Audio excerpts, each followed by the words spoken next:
지금 말한 것들의 요점은 이러합니다. 곧 우리에게는 이와 같은 대제사장이 한 분 계시다는 것입니다. 그는 하늘에서 지엄하신 분의 보좌 오른쪽에 앉으셨습니다. 그는 성소와 참 장막에서 섬기시는 분입니다. 이 장막은 주님께서 세우신 것이요 사람이 세운 것이 아닙니다. 모든 대제사장은 예물과 제사를 드리는 일을 맡게 하려고 세우신 사람입니다. 그러므로 이 대제사장도 무엇인가 드릴 것을 가지고 있어야 합니다. 그런데 그가 땅에 계신다고 하면 제사장이 되지는 못하실 것입니다. 땅에서는 율법을 따라 이미 예물을 드리는 사람들이 있기 때문입니다. 그러나 그들은 하늘에 있는 것들의 모형과 그림자에 지나지 않는 땅에 있는 성전에서 섬깁니다. 모세가 장막을 세우려고 할 때에 너는 명심하여 내가 산에서 내게 보여준 그 모형을 따라 모든 것을 만들어라 하고 말씀하신 하나님의 지시를 받은 것입니다. 그러나 이제 그리스도께서는 더욱 훌륭한 직무를 맡으셨습니다. 그가 더 좋은 약속을 바탕으로 하여 세운 더 좋은 언약의 중재자이시기 때문입니다. 그 첫 번째 언약의 결함이 없었더라면 두 번째 언약이 생길 여지가 없었을 것입니다. 그런데 하나님께서는 자기 백성을 나무라시면서 이렇게 말씀하셨습니다. 주님께서 말씀하신다. 보아라, 날이 이를 것이다. 그때 내가 이스라엘 집과 유다 집과 더불어 새 언약을 맺을 것이다. 또 주님께서 말씀하신다. 이 새 언약은 내가 그들의 조상들의 손을 잡고 이집트 땅에서 인도하여 내던 날에 그 조상들과 맺은 언약과 같은 것이 아니다. 그들은 내 언약을 지키지 않았으므로 나도 그들을 돌보지 않았다. 또 주님께서 말씀하신다. 그날 뒤에 내가 이스라엘 집과 맺을 언약은 이것이니 나는 내 율법을 그들의 생각에 넣어주고 그들의 마음에다가 새겨주겠다. 그리하여 나는 그들의 하나님이 되고 그들은 내 백성이 될 것이다. 그리고 그들은 각각 자기 이웃과 자기 동족을 가르치려고 주님을 알라고 말하는 일이 없을 것이니 작은 사람으로부터 큰 사람에 이르기까지 모두 나를 알 것이기 때문이다. 내가 그들의 불의함을 긍휼히 여기겠고 더 이상 그들의 죄를 기억하지 않겠다. 하나님께서 새 언약이라고 말씀하심으로써 첫 번째 언약을 낡은 것으로 만드셨습니다. 낡고 오래된 것은 곧 사라집니다. 아멘. 함께 말씀을 위해서 잠시 기도하겠습니다. 하나님 아버지 감사합니다. 저희들을 이 자리로 불러주시니 참으로 감사합니다. 하나님, 오늘도 하나님께서 주신 새 마음과 새 영을 가지고 이 말씀 앞으로 나아갈 수 있기를 원합니다. 하나님, 성령 하나님께서 이 말씀을 우리의 마음판에 새겨주시기를 간절히 원하고 깨닫게 해주시기를 간절히 원합니다. 우리의 어두운 눈을 밝혀 주시옵소서. 우리가 진리를 온전히 진리로서 볼 수 있도록 깨달을 수 있도록 도와주시옵소서. 성령 하나님께서 역사하시는 시간이 되게 해주시옵소서. 예수님 이름으로 기도합니다. 아멘. 네, 우리 교회 이름이 무엇인지 여러분 다 아실 거라고 생각합니다. 우리 교회 이름이 뭐죠? 네, 대답을 왜 이렇게 잘하시죠? 네, 카비너트 교회죠. 카비너트 교회인데 제가 항상 이제 사람들에게 우리 교회 이름을 소개할 때 한 번에 알아듣는 사람이 없더라고요. 어느 교회 다니세요? 하고 물어보면 제가 카비너트 교회 다닙니다 하면 90% 이상이 이렇게 반응합니다. 예? 예? 무슨 못 알아들었다는 거예요. 카비넌트 교회예요 하면 하비넌트요? 카비넌트요? 못 알아듣습니다. 사실 이제 카비넌트라는 의미가 무엇입니까? 우리가 모르실까봐 사람들이 익숙하지 않으실까봐 주보에다가 써놨잖아요. 주보 표제에다가 카비넌트란 이렇게 해가지고 아주 친절하게 카비넌트가 무엇인지 설명을 해놨습니다. 카비넌트가 무엇입니까? 언약이죠. 언약. 그래서 한글로 바꾸면은 어떻게 보면 좀 평이한 교회 이름이긴 한데 우리가 카비넌트 교회라고 하면 좀 독특하고 좋은 것 같아요. 아무튼 언약이라는 뜻입니다. 언약. 언약이 성경을 이해할 때 가장 중요한 개념 중에 하나입니다. 우리가 성경을 통으로 이해한다 이런 말이 있잖아요. 성경을 통째로 꿰뚫는다 이런 말을 하는데 성경을 통째로 꿰뚫어 보는 한 가지 키워드를 고른다고 하면 저는 언약을 고르고 싶습니다. 언약을 알면 성경이 보이게 되어 있어요. 그래서 성경의 구성 자체도 구약, 신약 이렇게 해서 옛 언약, 새 언약 이렇게 되어 있잖아요. 언약이 그만큼 우리의 믿음에 있어서 그리고 성경 안에서 핵심적인 역할을 하는 개념이라는 것이죠. 오늘 말씀 보시면 바로 이 언약에 대해서 다루고 있습니다. 옛 언약과 새 언약이 무엇인가. 그래서 오늘 말씀의 전반부는 옛 언약 그리고 옛 언약에 속한 제사장과 제사에 대해서 설명을 하고 있고요. 그리고 후반부는 새 언약이 무엇인가, 옛 언약과 어떤 점이 다른가, 새 언약의 특징이 무엇인가, 그것을 다루고 있습니다. 먼저 1절 말씀을 보시면 지금 말한 것들의 요점은 이러합니다. 곧 우리에게는 이와 같은 대제사장이 한 분 계시다는 것입니다. 히브리서를 보시면 4장 말미부터 시작해서 지금까지 계속해서 예수님이 우리의 대제사장이시다, 이 내용을 되풀이해서 거듭 말하고 있어요. 이 내용이 10장까지 이어집니다. 그러니까 히브리서의 거의 절반 정도 되는 내용이 예수님이 우리의 대제사장이라는 내용을 다루고 있다는 거예요. 이 얘기를 왜 하는 것일까? 히브리서가 1세기에 유대교에서 기독교로 개종한 사람들을 향해서 보낸 편지라고 했죠. 그리고 그들이 이제 핍박과 박해의 상황 속에서 유대교로 돌아가고 싶은 유혹을 받고 있었습니다. 유대교에서 기독교로 개종한 사람들은 아마 기독교로 넘어오면서 굉장히 의아했을 거예요. 뭐 이런 종교가 다 있나, 이런 생각을 처음에는 했을 수도 있어요. 왜냐하면 그 당시에 정말 모든 종교는 세 가지 요소를 다 갖추고 있었어요. 첫 번째는 신전이 있었고요. 두 번째는 제사장이 있었고요. 사제라고도 하죠. 그리고 세 번째는 그들이 바치는 제물이 있었어요. 자, 유대교에도 있었죠. 성전이 있고 제사장이 있고 제물이 있었고, 그리고 그리스 로마 신들을 위한 거대한 판테온 같은 것도 있었고요. 아르테미스 신전도 있었고요. 그리고 그 속에서 일하는 아주 화려한 옷을 입은 사제들도 있었습니다. 그리고 그들이 짐승을 잡아서 수많은 그 제물을 바쳤죠. 그런데 거기에 익숙한 사람들이 기독교로 오고 보니까 여기에는 아무것도 없는 거예요. 그냥 기독교인이 되니까 성전에 갈 필요도 없고 뭐 제물을 바치지도 않고 제사장도 없는 거예요. 물론 모든 사람이 제사장이긴 하지만 딱 눈에 보이는 한 제사장은 없는 거예요. 무슨 이런 종교가 다 있나. 그냥 가정집에 모여가지고 같이 빵 먹고 포도주 마시고 예수 그리스도의 이름으로 기도하고 찬양하고 말씀 나누고, 이게 전부인 거예요. 그러니까 사람들이 봤을 때 너무 좀 초라해 보일 수 있는 거죠. 왜냐하면 그리스 로마 신전은 그렇게 의리의리하고, 그리고 그 당시 1세기의 성전도 헤롯이 막 증축하고 리모델링 해가지고 꽤 웅장했거든요. 그런 걸 보다가 아무것도 없는 기독교를 보니까 좀 초라하게 보일 수도 있었던 거예요. 그리고 핍박과 박해가 오는 상황 속에서는 사람들이 좀 더 이게 눈에 잡히고 손으로 만질 수 있고 직접 육신으로 만날 수 있는 그런 존재를 더 원하게 되는 경향이 있죠. 그렇기 때문에 성전이 있고 대제사장이 있고 제물을 바치는 유대교로 돌아가려는 마음이 더 커졌을 수도 있어요. 그런 상황 속에서 이제 히브리서 기자는 유대교에만 대제사장이 있는 게 아니고 기독교에도 진정한 대제사장이 한 분 계신다, 이것을 말하는 거예요. 그래서 1절을 계속해서 보시면 그 대제사장이 어떤 분이신가? 그는 하늘에서 지엄하신 분의 보좌 오른쪽에 앉으셨습니다. 즉 그분은 대제사장이신데 땅에 계신 게 아니라 하늘에 계시다는 거예요. 하늘에 성부 하나님의 보좌 우편에 앉아 계신다는 거예요. 자, 그러면 대제사장이 있죠. 그러면 성전은 어디 있느냐? 성전은 2절 보시면 그는 성소와 참 장막에서 섬기시는 분이십니다. 이 장막은 주님께서 세우신 것이요 사람이 세운 것이 아닙니다. 성전은 어디 있다고 말합니까? 성전도 하늘에 있다고 말하죠. 진정한 성전이 하늘에 있다. 그리고 이것은 사람이 만든 게 아니라 하나님이 직접 만드신 성전이라는 거예요. 그리고 제물도 있다고 말합니다. 3절에 보시면 모든 대제사장은 예물과 제사를 드리는 일을 맡게 하려고 세우신 사람입니다. 그러므로 이 대제사장도 무엇인가 드릴 것을 가지고 있어야 합니다. 이 드릴 것, 이 제물이 무엇입니까? 7장에 이미 나왔죠. 예수님은 자기 자신을 제물로서 직접 드리신 분이라고요.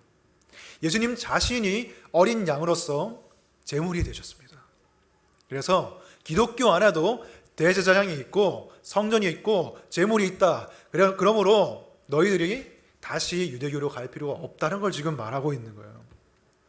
다음으로 4절을 보시면 그런데 그가 땅에 계신다고 하면 제사장이 되지는 못하실 것입니다. 땅에서는 율법을 따라 이미 예물을 드리는 사람들이 있기 때문입니다. 예수님이 땅에서는 제사장이 되실 이유가 없었어요. 그리고 되실 수가 없었어요. 왜냐하면 그 땅 안에서 지금 돌아가고 있던 백성들과 하나님이 맺고 있던 언약은 옛 언약이었거든요. 땅에서 시행되던 그 옛 언약 체제 안에서는 예수님이 제사장이 될 수가 없었습니다. 왜냐하면 레위 계통의 레위의 혈통의 제사장들이 제사를 드리고 있었기 때문에. 그래서 유대인들은 땅에 있는 제사장, 그리고 땅에 있는 성전, 땅에 있는 제물, 이것들을 늘 어렸을 때부터 보고 자라왔기 때문에 땅에 있는 것들이 원조다, 땅에 있는 게 진짜다, 눈에 보이는 게 진짜다, 당연히 이렇게 생각했을 거예요. 그런데 5절을 보시면 뭐라고 말합니까? 그러나 그들은 하늘에 있는 것들의 모형과 그림자에 지나지 않는 땅에 있는 성전에서 섬깁니다. 모세가 장막을 세우려고 할 때 너는 명심하여 내가 산에서 내게 보여준 그 모형을 따라 모든 것을 만들어라 하고 말씀하신 하나님의 지시를 받은 것입니다. 땅에 있는 제사의 제도, 성전, 제사장, 그 모든 것은 뭐라고요?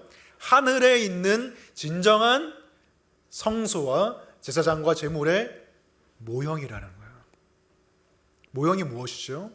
아이들이 자동차 장난감 모형을 가지고 놀잖아요. 근데 그게 진짜 자동차는 아니죠?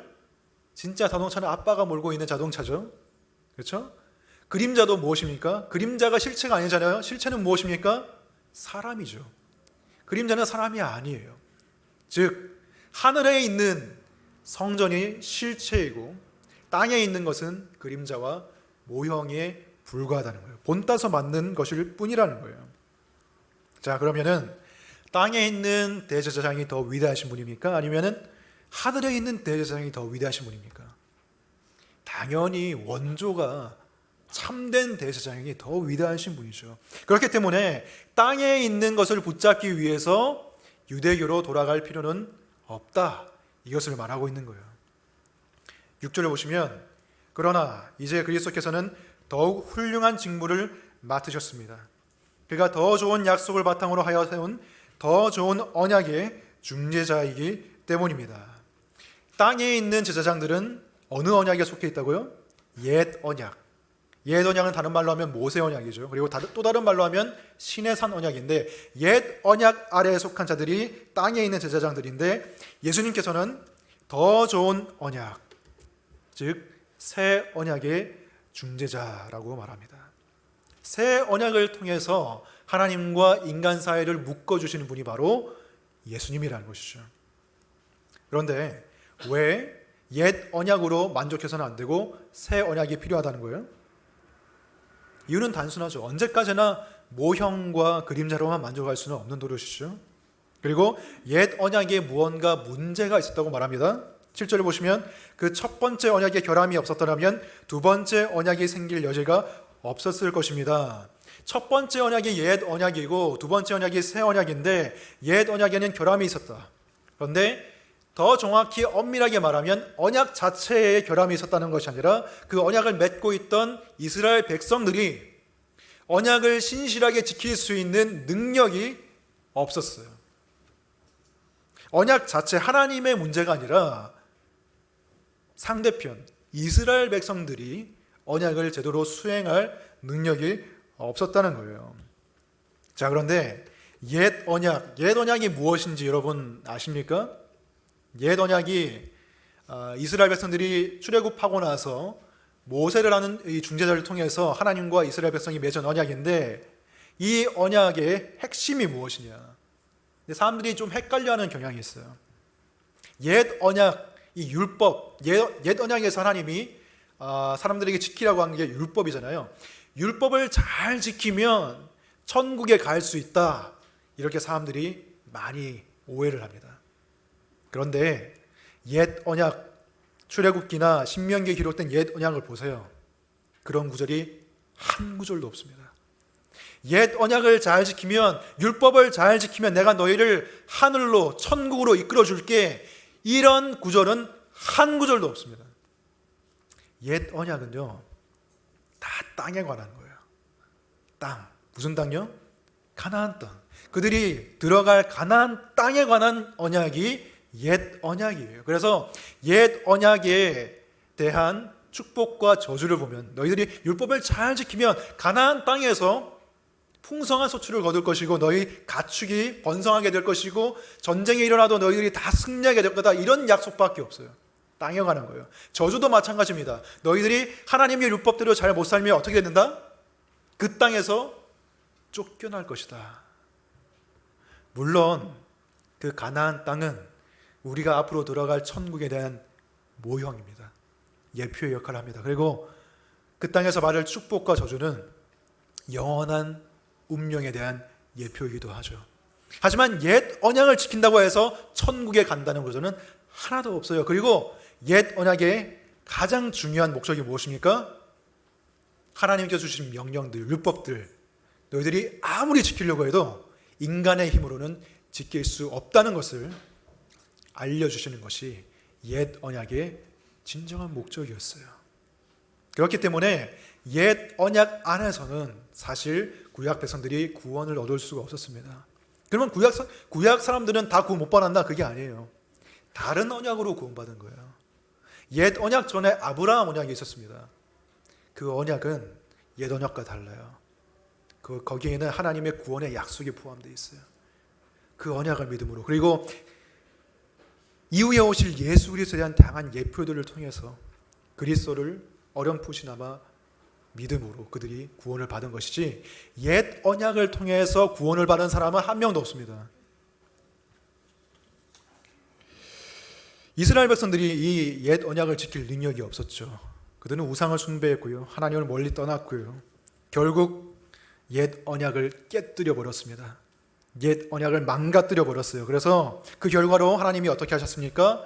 바벨론을 들어서 그 땅을 치게 하셨고, 이스라엘 백성들은 그 땅에서 쫓겨나게 됐어요. 자, 그러면 이스라엘 사람들이 이렇게 생각할 수 있겠죠. 우리가 하나님의 언약을 깨버렸어. 그러면 이제 우리는 하나님의 백성이 아닌 건가? 우리가 하나님의 백성이 되려면 하나님과 언약 관계에 있어야 되는데, 언약이라는 그 틀 안에서 우리가 하나님과 관계를 맺고 있어야 되는데 옛 언약이 깨져버렸어. 그러면 우리는 어떻게 된 것인가? 끝인가 이제? 그게 아니었다는 거예요. 이스라엘 백성들이 멸망당하기 전에 하나님이 예레미야 선지자를 보내셔서 새 언약에 대한 예언과 약속을 해주셨어요. 예레미야 31장에 나오는 내용인데, 오늘 히브리서 본문에서 그것을 말하고 있죠. 8절과 9절을 보시면, 그런데 하나님께서는 자기 백성을 나무라시면서 이렇게 말씀하셨습니다. 주님께서 말씀하신다. 보아라, 날이 이를 것이다. 그때에 내가 이스라엘 집과 유다 집과 더불어 새 언약을 맺을 것이다. 또 주님께서 말씀하신다. 이 새 언약은 내가 그들의 조상들의 손을 잡고 이집트 땅에서 인도하여 내던 날에 그 조상들과 맺던 언약과 같은 것이 아니다. 그들은 내 언약을 지키지 않았으므로 나도 그들을 돌보지 않았다. 이 말씀을 보면 옛 언약의 성격이 무엇인가가 나옵니다. 그들은 내 언약을 지키지 않았으므로 나도 그들을 돌보지 않았다. 이것은 옛 언약의 성격이 조건적이었다는 것을 말해요. 너희가 율법을 잘 지키면 내가 너에게 복을 줄 것이지만 아니면 너에게 저주를 내릴 것이다. 조건적인 언약이에요. 너희가 어떻게 행하는지에 따라서 나도 너희에게 행하겠다. 이게 옛 언약의 성격이었어요. 그런데 새 언약은 그 조상들과 맺은 언약과 같은 것이 아니라고 말씀하시죠. 성격이 다르다는 거예요. 그러면 새 언약은 어떤 성격을 가지고 있는 언약인가? 옛 언약은 조건적인 언약이었지만 새 언약은 무조건적인 언약이에요. 무조건적인 언약. 10절을 보시기 바랍니다. 또 주님께서 말씀하신다. 그날 뒤에 내가 이스라엘 집과 맺을 언약은 이것이니 나는 내 율법을 그들의 생각에 넣어주고 그들의 마음에다가 새겨주겠다. 그리하여 나는 그들의 하나님이 되고 그들은 내 백성이 될 것이다. 여러분, 여기에 조건이 있습니까? 여기에 조건이 없어요. 하나님이 우리의 마음을 바꿔주시고 우리로 하여금 율법을 지키게 하셔서 하나님은 우리의 하나님이 되고 그들은 내 백성이 될 것이다. 하나님이 하시겠다는 내용밖에 없어요. 무조건적인 언약이죠. 너희를 무슨 일이 있어도 무조건 구원하고야 말겠다. 이것이 새 언약이에요. 근데 이 내용을 보시면 우리의 마음에다가 율법을 새겨주신다고 말합니다. 옛 언약에서는 율법을 어디에다가 새겨주셨나요? 돌판을 주셨죠. 모세 보고 돌을 좀 깎아와라, 돌판을 만들어라 해서 그 돌판에다가 율법을 하나님이 친히 새겨주셨습니다. 그런데 새 언약에서는 율법을 우리의 마음판에다가 새겨주신다는 거예요. 근데 마음판에다가 율법을 새긴다는 것이 무슨 뜻이냐? 이것은 바로 우리의 마음 자체를 하나님께서 변화시켜 주시겠다는 말씀이에요. 옛 언약은 우리에게 어떻게 살아야 할지를 말해주죠. 우상 숭배하지 마라, 탐내지 마라, 간음하지 말라, 이거 해라, 저거 하지 마라. 하지만 그 돌판에 새겨진 율법에 대한 진정한 마음이 사람들에게 없었어요. 그 율법을 사모하는 마음이 없었고요. 하나님을 사랑하는 진정한 마음이 없었다는 거예요. 그러니 율법을 어떻게 지킬 수가 있었겠어요? 여러분, 그 율법의 핵심이 십계명인데 십계명은 놀랍게도 하나님께서 십계명을 이스라엘에게 주실 때 돌판에 새기기 전에 하나님이 음성으로 친히 이스라엘 백성을 시내산 아래 모아두시고 하나님의 음성으로 친히 선포하시고 알려주신 내용이 십계명이에요. 그들이 시내산에 모여 있을 때에 하나님의 시내산 정상에 임재하셔가지고 그때 어두컴컴한 가운데 막 번개가 치고 우레 소리가 나고 나팔 소리가 나는 가운데 하나님의 거룩한 음성으로 십계명을 선포하셨어요. 나는 너희를 이집트에서 이끌어낸 여호와 하나님이다. 그래 너희는 이 계명들을 지켜라. 선포하셨어요. 그때 이스라엘 백성들이 겁에 질렸습니다. 그 광경 자체가 일단 너무 무서워요. 번개가 치고 우레가 막 울리고 번개가 땅이 막 진동하고 하나님의 음성이 들리고 그래서 이스라엘 백성들이 너무 겁에 질려가지고 모세한테 간청했어요. 모세요, 제발 하나님이 우리에게 직접 말씀하게 하지 마시고 당신이 대표로 시내산에 올라가서 율법을 대신 받아와 주세요. 우리가 죽을 것 같습니다. 그들이 죽음의 공포를 느꼈어요. 시내산에서. 자, 여러분이 이스라엘 백성이었다면, 여러분이 시내산에서 직접 하나님의 십계명의 말씀을 들었다면, 그리고 이 놀라운 광경을 경험했다면 여러분들은 하나님의 말씀대로 살겠습니까? 아니면 그렇게 살지 않겠습니까? 우리가 생각할 때는 그 정도 경험을 했으면 하나님을 섬기지 않겠느냐 이렇게 생각할 수 있지만 불과 며칠 뒤에 모세가 40일 동안 시내산에서 있으면서 하나님께 율법을 받고 있을 그때에 이스라엘 백성들은 자신이 귀로 들었던 그 십계명을 바로 어겨버렸죠. 금송아지를 만들고 그 앞에서 춤추고 노래하면서 이게 하나님이라고 우상숭배를 했습니다. 여러분, 이게 인간입니다. 이게 인간이에요. 인간이 그토록 타락했습니다. 직접 하나님의 음성을 들어도 인간의 마음은 바뀌지 않은 거예요.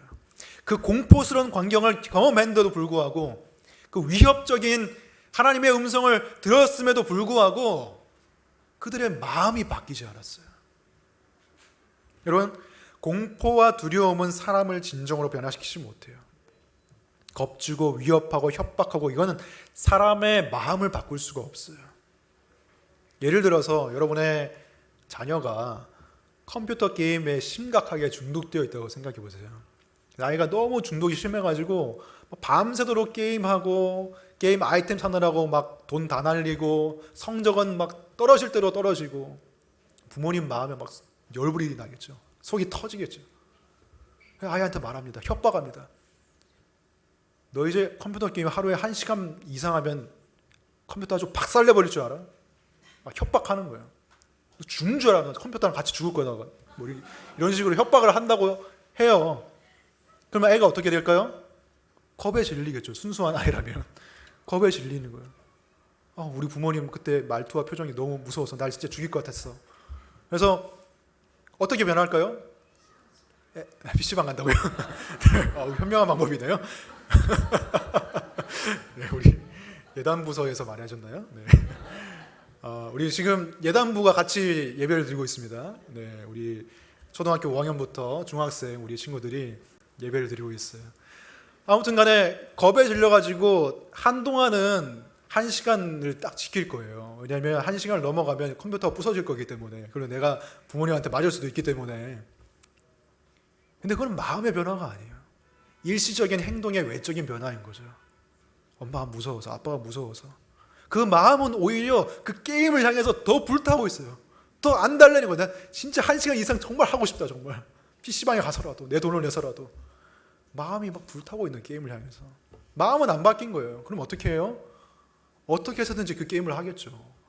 엄마 아빠가 잘 때 몰래 일어나가지고 소리 안 내고 스피커 끄고 게임하고 그렇게 하는 거예요. 물론 부모님은 그래도 이미 다 알 수도 있는데 아무튼 그렇게 하는 거예요. 마음이 안 바뀐 겁니다. 협박, 두려움, 공포, 위협, 이걸로는 마음이 안 바뀌어요. 율법으로는 마음이 안 바뀌어요.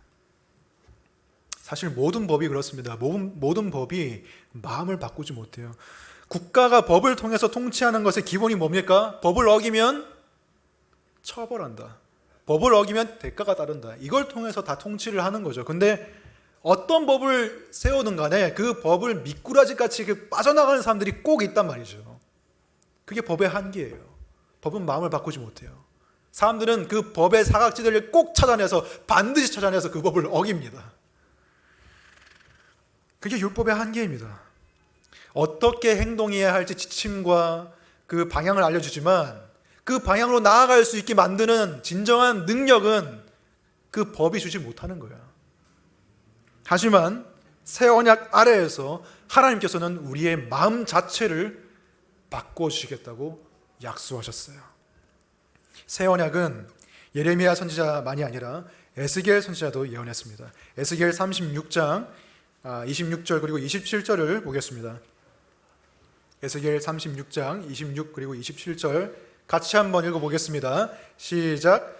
너희에게 새로운 마음을 주고 너희 속에 새로운 영을 주며 너희 몸에서 돌같이 굳은 마음을 없애고 살갗처럼 부드러운 마음을 주며 너희 속에 내 영을 두어 너희가 나의 모든 율례대로 행동하게 하겠다.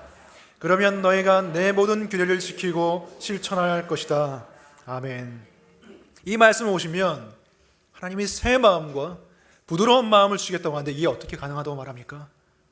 새 영을 주심으로 내 영을 너희 안에 불어넣어서 너희가 내 율법에 순종하게 하겠다고 말씀하십니다. 마음이 새로워진다는 거예요.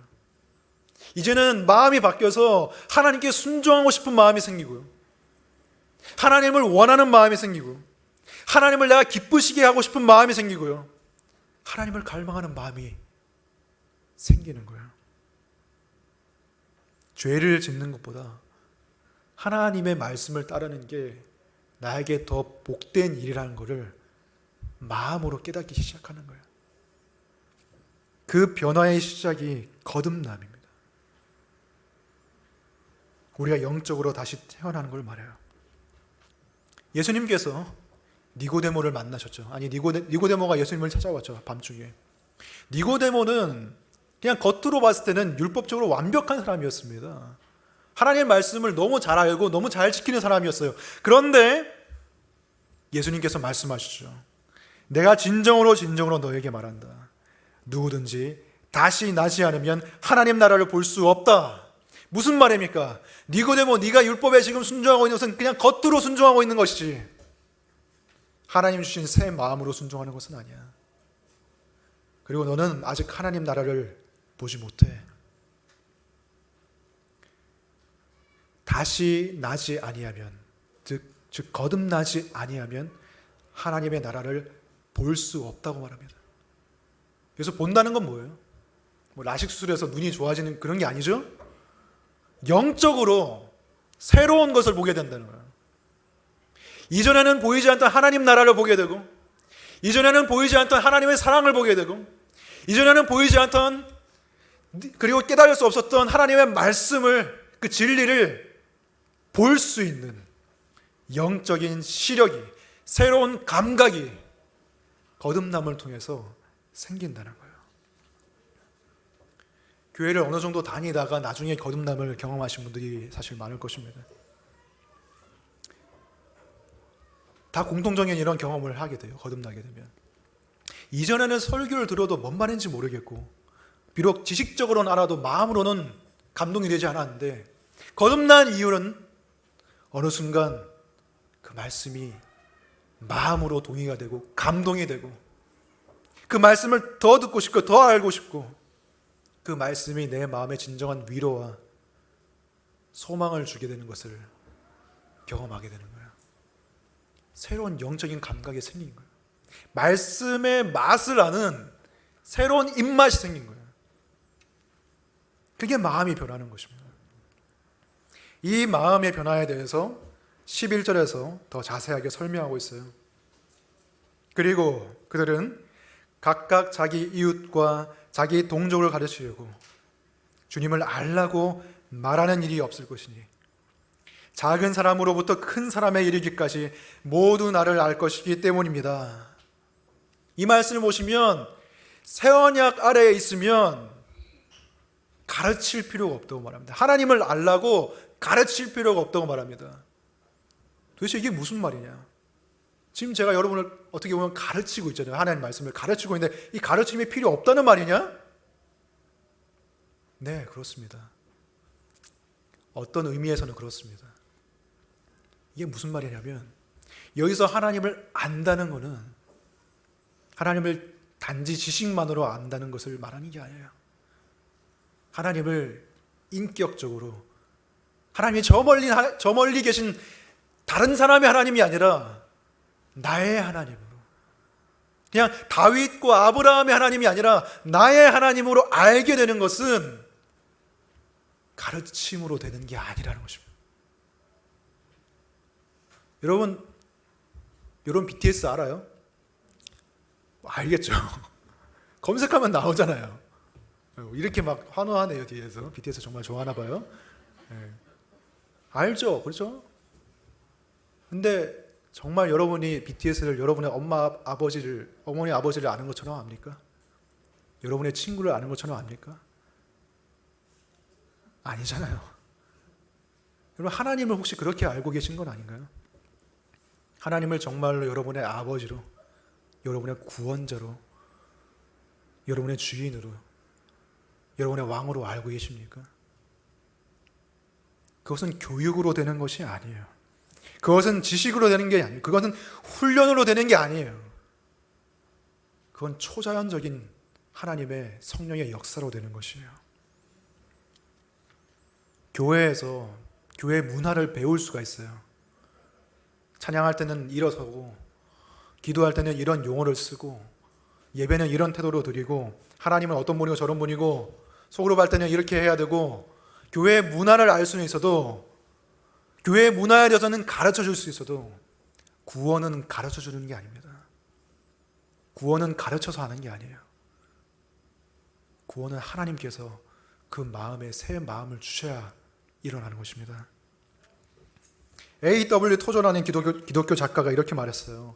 서커스단에 침팬지가 있는데 조련사가 침팬지한테 인간처럼 보이게 하려고 포크와 나이프를 줘서 훈련을 시켜가지고 그 침팬지가 인간처럼 행동하도록 만들 수 있다는 거예요. 하지만 그 침팬지의 내면이 변화됐나? 그게 아니라는 거예요. 그 침팬지가 인간이냐? 그게 아니라는 거예요. 그 침팬지는 조련사가 아니라 다른 침팬지를 만나면 언제 그랬냐는 듯이 포크와 나이프를 다 던져버리고 침팬지답게 행동할 것입니다.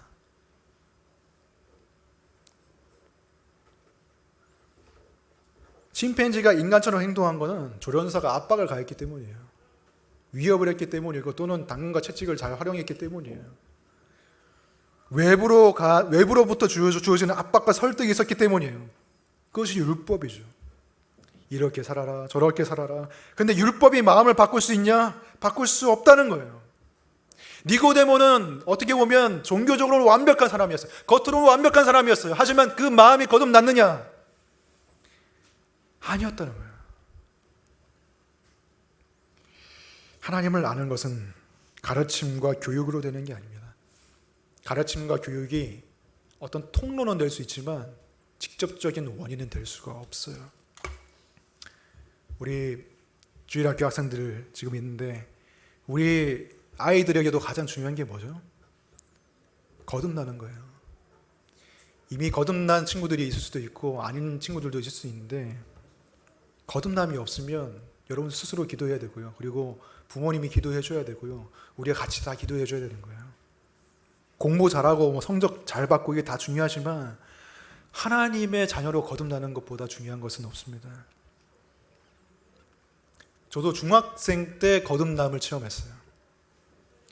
중학교 2학년 때 아버지가 가라고 해서 나는 가기 싫었는데 등 떠밀려서 나는 수련회라는 게 뭔지도 몰랐는데 수련회에 참석을 했어요. 저는 정말 아무것도 몰랐어요. 수련회 가니까 어떤 해같이 빛나는 어떤 형제 자매들이 막 와가지고 진짜 그랬어요. 진짜로 막 되게 깨끗해 보이는 사람들 있잖아요. 저는 안 그랬는데 막 얘기해보면 왜 왔어요? 이러면 은혜 받으러 왔어요. 저랑 비슷한 나이인데 은혜 받는 게 무슨 말이지? 먹을 거 받으러 오는 것도 아니고 은혜를 받는다? 이게 뭔 말이지? 근데 제가 그 수련을 통해서 완전히 바뀌었습니다. 수련을 통해서 저는 완전히 거듭났어요. 거기서 복음을 정말 순수하고 열정적으로 선포하시는 전도사님의 말씀을 듣고 그리고 그 봉사자들이 정말 그 수련에 참여한 학생들이 거듭나기 위해서 막 눈물을 흘리면서 며칠 동안 기도해가지고 하나님이 그 학생들을 만나주셨거든요. 그리고 그 중에 하나가 저였어요. 그 수련의 이후로 저는 정말 바뀌었습니다.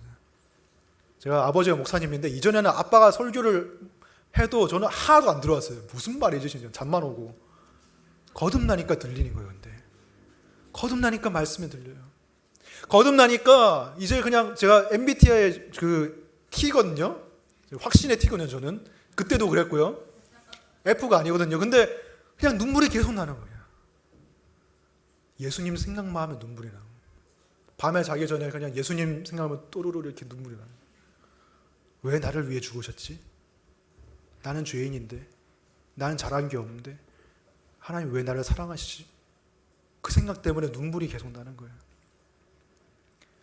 그리고 찬양이 계속 듣고 싶은 거예요. 이게 사춘기에 나였기 때문에 그냥 이렇게 막 가요 들으면서 막 싸이월드 감성에 젖어가지고 막 그런 시대였는데 거듭나고 나니까 그냥 찬양만 듣고 싶은 거예요. 찬양을 부르고 싶고 하나님을 노래하고 싶은 거예요. 사랑합니다 나의 예수님, 사랑합니다 아주 많이요, 사랑합니다 나의 예수님. 이 찬양을 막 부르면서 그냥 제 마음이 너무 좋은 거예요. 제가 거듭난 거예요. 저는 지금 꼭 거듭남의 경험이 저처럼 일어나야 된다는 걸 말하는 건 아니에요. 사람마다 다를 수 있어요. 어떤 사람은 거듭남의 경험이 극적으로 찾아오고 어떤 사람은 자기도 모르게 어느 순간 일어났는데 자기는 잘 모를 수도 있어요. 하지만 그 전과 후는 다릅니다. 분명히 마음의 변화가 일어나요. 분명한 것은 어떤 방식이 됐던 간에 새 마음이 주어져야 한다는 것입니다. 우리 교회에도 거듭나지 않은 분들이 있을 수 있어요. 오늘 가르침이 여러분에게 일종의 도움이 되기를 원합니다. 하지만 저의 가르침이 여러분을 거듭나게 할 수는 없어요. 하나님이 여러분의 마음 가운데 새 마음을 주셔야 하고 새 영을 주셔야 하고 하나님이 직접 여러분의 마음판에 율법을 새겨주셔야 합니다. 그 일이 일어나길 우리가 기도했으면 좋겠어요. 하나님 반드시 응답하실 것입니다. 지금까지 저는 새 언약의 특징으로 두 가지를 말씀드렸습니다. 첫 번째는 외적인 변화가 아니고 마음의 변화를 일으키는 언약이라는 것이고요. 두 번째는 그 마음의 변화가 인간의 가르침이 아니라 성령의 주권적인 역사로 일어난다는 것을 말했고요. 세 번째 특징은 무조건적이고 완전한 죄의 용서입니다. 12절을 보겠습니다. 내가 그들의 불의함을 긍휼히 여기겠고 더 이상 그들의 죄를 기억하지 않겠다. 사실 상식적으로 생각할 때 어떻게 하나님이 기억을 못 하실 수가 있어요? 그렇죠? 하나님 뭐 기억력이 감퇴되시는 분도 아니고 하나님 모든 것을 아시고 가장 똑똑하신 분이신데 어떻게 하나님이 우리의 죄를 까먹을 수가 있나요? 말이 안 되죠? 그리고 더군다나 하나님은 가장 완벽하게 정의로우신 분이신데 눈꽃만큼의 죄도 허용하지 못하시는 분인데 어떻게 죄를 없는 것처럼 여기실 수가 있나요? 상식적으로는 받아들이기 힘든 약속이에요. 근데 이 약속이 한 분을 통해서 이루어졌다는 거예요. 예레미야 선지자가 이 새 언약을 예언한 이후에 수백 년이 흐른 이후에 예수께서 한 다락방에서 제 아들과 함께 유월절 저녁 식사를 하셨습니다. 그때 빵을 떼시면서 이 빵은 내 몸이니 너희를 위해 찢기고 너희를 위해 죽는 내 몸이니 이것을 기념하라. 이것을 통하여서 나를 기념하라. 그리고 저녁 식사를 다 마치시고 잔을 들어서 이렇게 말씀하셨습니다.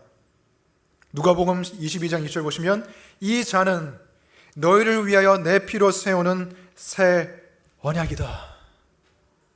수백 년 전에 옛 언약이 깨어진 이후에 예레미야가 새 언약을 예언한 그 이후로부터 수백 년이 흐른 후에 예수께서 이것은 내 피로 세우는 새 언약이라고 말씀하셨어요.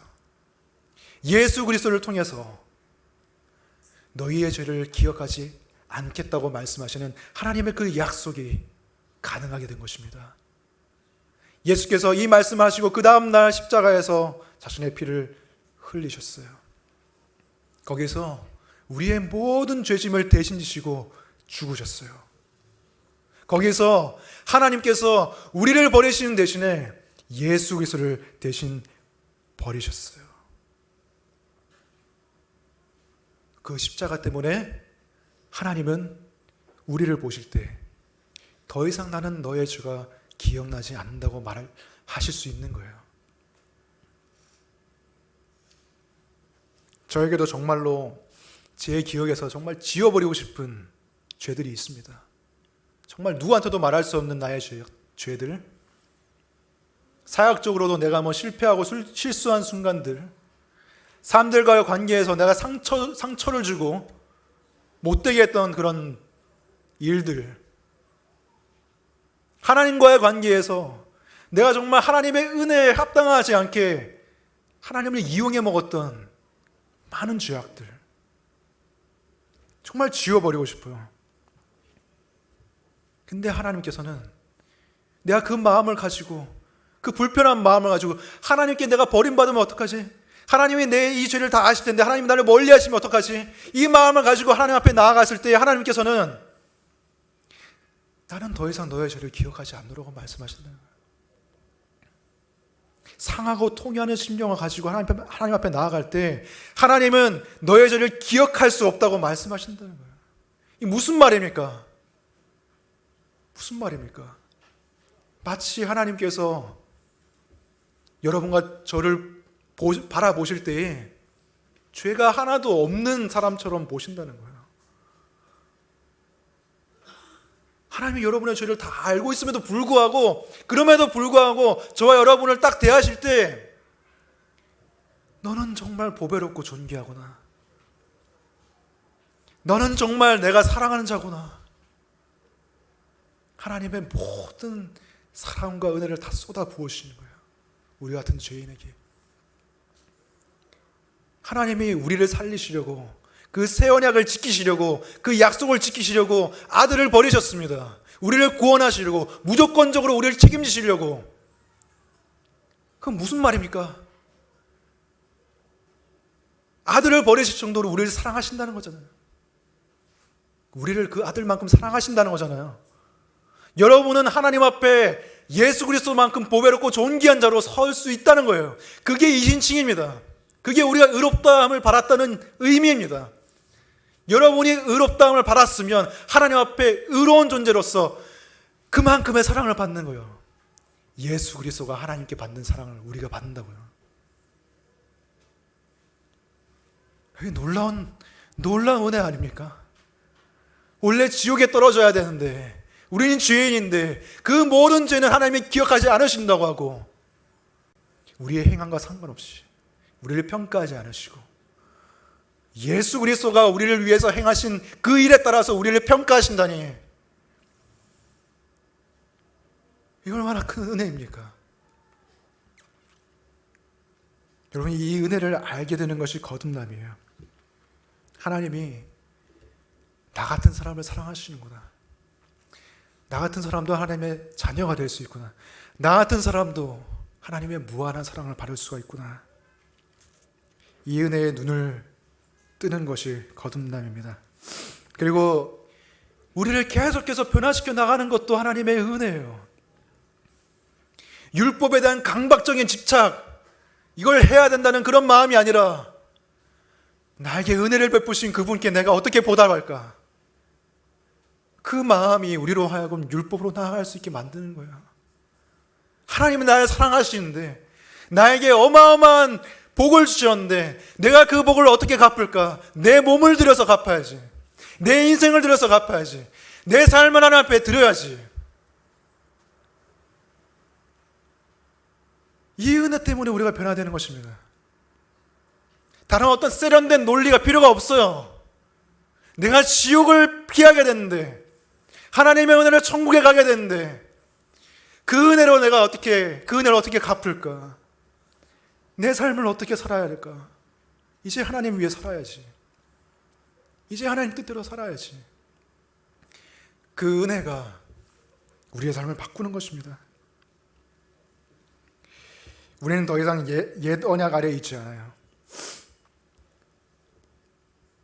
더 이상 율법이 돌판 위에 새겨져 있지 않아요. 우리의 마음에 새겨져 있습니다. 하나님이 우리에게 새 마음을 주셨어요. 여러분의 마음을 깊숙이 쳐다보세요. 죄를 원하는 마음도 있지만 하나님을 원하는 마음이 있습니다. 하나님 뜻대로 살고자 하는 마음이 있습니다. 좀 굳어졌지만, 좀 딱딱해졌지만 십자가의 보혈이 우리의 마음을 다시 녹일 거예요. 하나님의 그 놀라운 사랑이 우리에게 부드러운 마음을 줄 것입니다. 그래서 능히 그 하나님을 따라갈 수 있게 만들어 주실 것입니다. 나는 너희의 하나님이 되고 너희는 내 백성이 되리라. 그 말씀을 하나님께서 반드시 이루실 것입니다. 기도하겠습니다.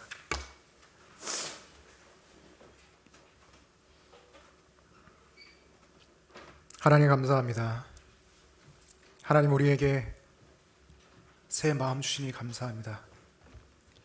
우리가 본래 가지고 있던 마음은 하나님을 멀리하고 하나님께 무관심하고 하나님을 대적하는 마음이었지만, 그래서 하나님의 율법에 아무 관심도 두지 않는 그런 마음이었지만, 주여, 하나님께서 은혜를 베풀어 주셨고 새 영을 우리에게 부어주셔서 우리를 거듭나게 하셨습니다. 주님, 이 거듭난 마음으로 우리의 삶을 주님께 드릴 수 있게 해주시옵소서. 십자가의 사랑으로 우리를 구원하셨으니, 무한하신 사랑으로, 무조건적인 사랑으로 우리를 구원하셨으니, 우리도 무조건적으로 주님을 따를 수 있기를 원합니다. 주여, 우리의 딱딱한 이 마음을 녹여주시옵소서. 새롭게 해주시옵소서. 새해를 행하여 주셔서 우리가 더 이상 어떤 의무감이나 어떤 두려움과 형벌에 대한 어떤 두려움 때문에 주님께 나아가는 것이 아니라, 율법을 지키는 것이 아니라 하나님의 은혜에 감사해서 그 은혜에 보답하고자 하는 마음으로 하나님의 뜻을 따를 수 있게 주여 도와주시옵소서. 주여, 어쩌면 이 자리에 아직 그 새 마음과 새 영이 없는 분들도 있을 것입니다. 주여, 그들에게도 새 마음을 주시고 새 영을 주셔서 주님을 사랑하게 해주시고 주님의 사랑을 깨닫게 해주시옵소서. 모두가 함께 천국에서 하늘 보좌 우편에 앉아 계신 예수 그리스도를 함께 만날 수 있게 도와주시옵소서. 예수님 이름으로 기도합니다. 아멘.